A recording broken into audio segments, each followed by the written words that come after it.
வணக்கம் நண்பர்களே. இன்று நாம் பார்க்க போவது 2025ஆம் ஆண்டு தமிழ்நாட்டில் அதிக வசூல் அள்ளிய திரைப்படங்களின் டாப் 10 பட்டியல் வெளியாகி இருக்கிறது. அதில் கூலி முதல் பைசன் காலமாடன் வரை என்னென்ன படங்கள் இடம்பெற்றுள்ளது என்பதை பார்க்கலாம். இது 2025 ஆண்டு தமிழ்நாட்டில் மட்டும் அதிக வசூல் அள்ளிய படங்களின் பட்டியல். இந்த பட்டியலில் தமிழ் படங்களுக்கு போட்டியாக ரிஷப் ஷெட்டியின் காந்தாரா சாப்டர் 1 திரைப்படமும் இடம்பெற்று உள்ளது. அதோடு இந்த ஆண்டு தமிழ்நாடு பாக்ஸ் ஆபீஸில் 100 கோடிக்கு மேல் வசூல் அள்ளிய படங்கள் 2 தான். எஞ்சியுள்ள படங்கள் அனைத்துமே 50 கோடிக்கு மேல் வசூல் செய்திருக்கின்றன. அதோடு தமிழ்நாட்டின் பாக்ஸ் ஆபீஸ் கிங் யார் என்பதையும் இந்த தொகுப்பில் பார்க்கலாம். பைசன் காலமாடன். மாரி செல்வராஜ் இயக்கத்தில் துருவ் விக்ரம் ஹீரோவாக நடித்த படம் பைசன் காலமாடன். இப்படம் இந்த ஆண்டு தீபாவளிக்கு திரைக்கு வந்தது. உலகளவில் 70 கோடிக்கு மேல் வசூல் அள்ளிய இப்படம் தமிழ்நாட்டில் மட்டும் ரூபாய் 52 கோடி வசூலித்து இந்த பட்டியலில் 10ஆம் இடத்தை பிடித்துள்ளது. டியூட் பிரதீப் ரங்கநாதன் நடிப்பில் தீபாவளி விருந்தாக வந்த படம்தான். டியூட் இப்படத்தை கீர்த்தீஸ்வரன் இயக்கியிருந்தார். மமிதா பைஜு, சரத்குமார் ஆகியோரும் நடித்திருந்த இப்படம் உலகளவில் 114 கோடி ரூபாய் வசூலித்திருந்த நிலையில் தமிழ்நாட்டில் மட்டும் 55 கோடி ரூபாய் வசூலித்து 9ஆம் இடத்தில் உள்ளது மதராசி. ஆர் முருகதாஸ் இயக்கத்தில் சிவகார்த்திகேயன், ருக்மிணி வசந்த் நடிப்பில் கடந்த செப்டம்பர் மாதம் திரைக்கு வந்த படம் மதராசி. உலகளவில் 100 கோடிக்கு மேல் வசூல் அள்ளிய இத்திரைப்படம் தமிழ்நாட்டில் 57 கோடி வசூலித்து இந்த பட்டியலில் 8ஆம் இடத்தை பிடித்திருக்கிறது.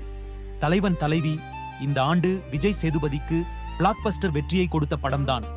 தலைவன் தலைவி பாண்டிராஜ் இயக்கிய இப்படம் கடந்த ஜூலை மாதம் திரைக்கு வந்தது. இப்படமும் உலகளவில் 100 கோடிக்கு மேல் வசூலித்திருந்தது. இதன் தமிழ்நாடு வசூல் 59 கோடியாம். இப்படம் 7ஆம் இடத்தில் உள்ளது. டூரிஸ்ட் ஃபேமிலி தமிழ் சினிமாவில் இந்த ஆண்டு சர்ப்ரைஸ் ஹிட் அடித்த படம் என்றால் அது டூரிஸ்ட் ஃபேமிலி தான். இப்படத்தை அபிஷன் ஜீவிந்த் என்கிற புதுமுக இயக்குனர் இயக்கியிருந்தார். சசிகுமார், சிம்ரன் ஆகியோர் நடிப்பில் வெளியான இப்படம் தமிழ்நாட்டில் மட்டும் 63 கோடி வசூலித்து இப்பட்டியலில் 6ஆம் இடத்தில் உள்ளது. காந்தாரா சாப்டர் 1 டாப் 10 பட்டியலில் இடம்பெற்ற ஒரே ஒரு பிற மொழி படம் என்றால் அது காந்தாரா சாப்டர் 1 திரைப்படம்தான். ரிஷப் ஷெட்டி இயக்கி நடித்திருந்த இப்படம் உலகளவில் 800 கோடிக்கு மேல் வசூலித்திருந்த நிலையில் தமிழ்நாட்டில் மட்டும் 72 கோடி வசூலித்து 5ஆம் இடத்தை பிடித்துள்ளது. டிராகன் பிரதீப் ரங்கநாதன் நடிப்பில் இந்த ஆண்டு பிப்ரவரியில் திரைக்கு வந்த படம் டிராகன். இப்படத்தை அஸ்வத் மாரிமுத்து இயக்கியிருந்தார். இப்படம் உலகளவில் 150 கோடிக்கு மேல் வசூல் செய்திருந்த நிலையில் தமிழ்நாட்டில் மட்டும் இதற்கு 78 கோடி வசூல் கிடைத்தது. இதனால் இப்படம் 4ஆம் இடத்தில் உள்ளது. விடாமுயற்சி மகிழ் திருமேனி இயக்கத்தில் அஜித் நடித்த படம் விடாமுயற்சி. லைகா நிறுவனம் தயாரித்த இப்படம் இந்த ஆண்டு பிப்ரவரியில் ரிலீஸ் ஆகி உலகளாவிய பாக்ஸ் ஆபீஸில் 137 கோடி ரூபாய் வசூலித்திருந்தது. இதன் தமிழ்நாடு வசூல் 79 கோடி ரூபாய்.